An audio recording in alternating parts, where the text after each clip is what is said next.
Everybody's out working on their lawns, and I've got a brand new Anvil loppers. You got two basic kinds, one like this with the curve, and they have a real sharp blade right here, and they're made to make nice precision cuts. And this one goes up to 1.25 inches. The other kind is called an Anvil Lopper.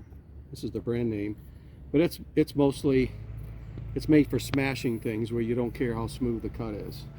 So let's go try these out.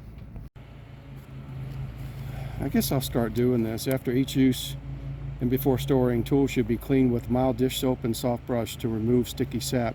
Use alcohol solution with soft cloth. To sanitize, in case you have funguses on your branches and such, use a mixture of bleach and water with a soft dry cloth. Dry tools completely, then add maintenance oil to pivot action points and blades. I don't think I've ever cleaned one of these, but I think I'll start with this one. I'm thinking I will weigh it. It's got to weigh like 5 pounds max. It's very light, very thin. It weighs less than 3 pounds.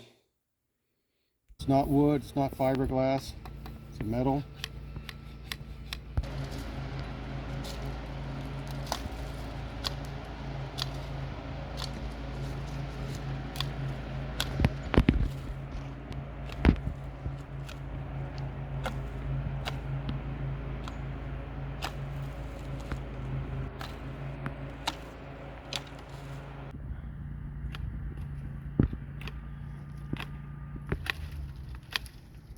These branches grow back on the crepe myrtles. I'm one that does cut them.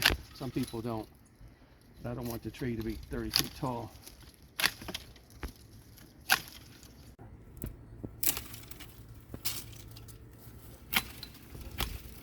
Okay.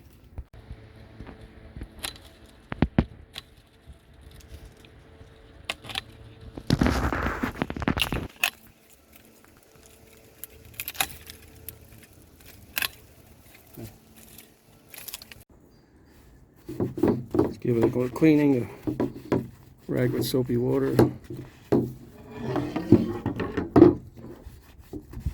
Now if you take care of your tools, they last a lot longer. I'm guilty of never cleaning my pruning shears, but I'm going to start now.